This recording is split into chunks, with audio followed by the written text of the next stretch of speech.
Hi guys, what's going on? And welcome back to another episode of Conqueror's Blade. So I kind of want to cover 2 points today. It's both going to be sort of the rate of unit experience and the multiple battle lines during territory wars.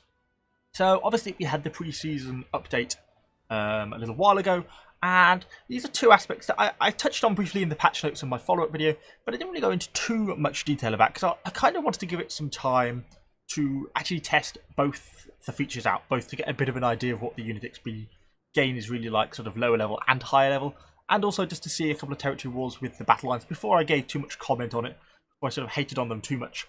Obviously, I knew the battle lines thing was coming when we saw the patch notes, and we did kind of also know about the unit experience gain, but I didn't realise to quite the degree of severity it was going to be. So anyway, let's crack on with these 2 points and just have a little bit of a look at kind of what the controversy around them is and what maybe could be done to improve them. So the unit experience. If we go and look in the barracks, obviously, as you'll all know, every unit gets unit experience and ultimately levels up.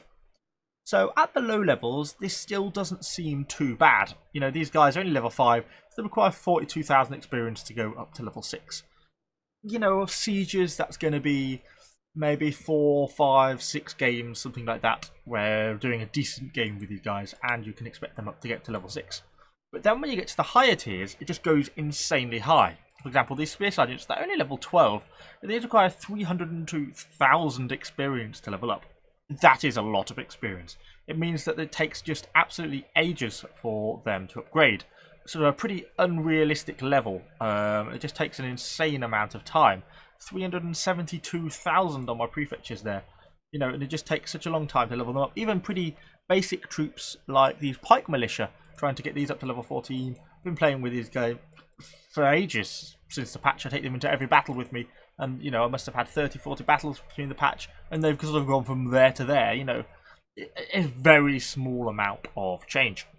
This is quite different to what it was before, where units leveled up quite quickly, and you could make advantage of things like Expedition 3s and stuff as well, combined with unit cards to level up pretty fast. Now, with the reduction, it's just gone pretty obscenely the other way. I don't think I'm opposed to a degree of tougher unit experience gain, because units did level up relatively quickly. But the fact that things like Expeditions now feel pointless because they just don't contribute enough. You know, if we're going to have high or a very slow rate of unit experience gain, or a high amount that you need to actually level up, then things like Expeditions, which are kind of designed for leveling up units, need to be giving more unit experience. I think Sieges could also be knocked up a little bit. They have quite a long play time, and you're getting quite a little amount of unit experience for each one. I think that needs to be knocked up a little bit more. I do like the fact that you do now get a handful of these unit experience cards sometimes with your daily login.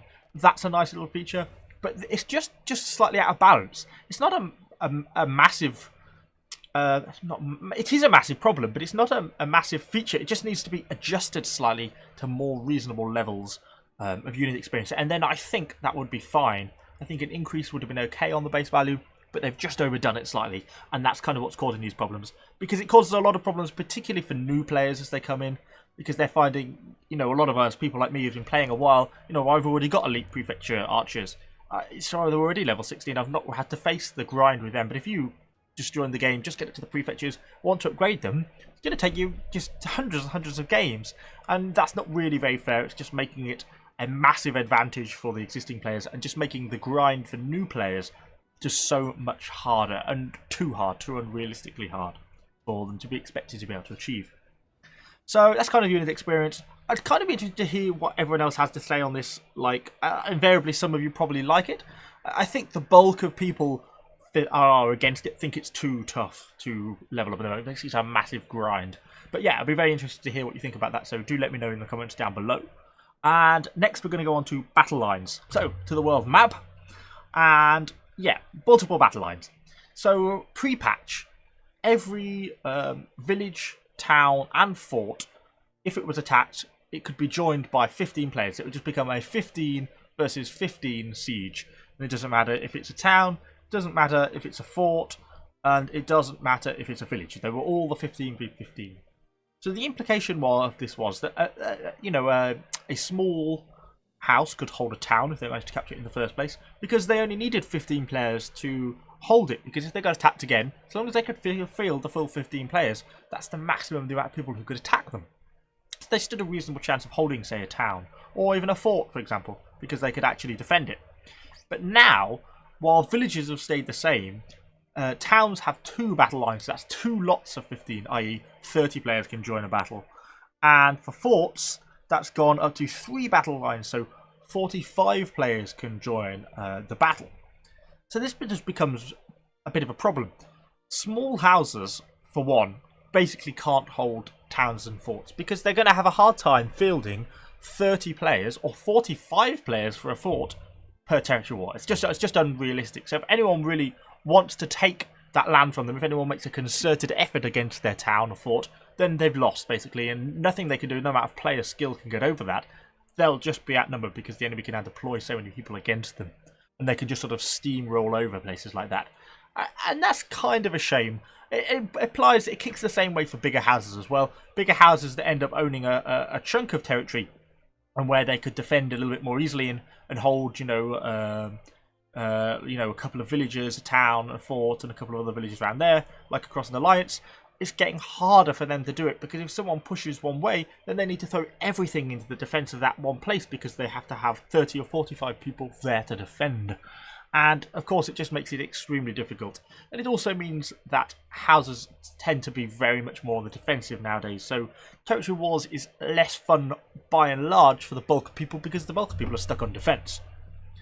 Of course, the flip side to that is, if you're in a house who's just like a roaming house, which just attacks and raids for the silver value or for the skill pages, etc., then of course this is a massive benefit to you, because it makes it very easy to attack and take. If you roam around as a group of 20-30 people, there's a good chance you can pretty much steamroll over any town or fort, because there's not going to be a lot there that can defend you, and odds are the villages are going to be undefended, because the whole house is going to be out defending the town, trying to stop people from taking it.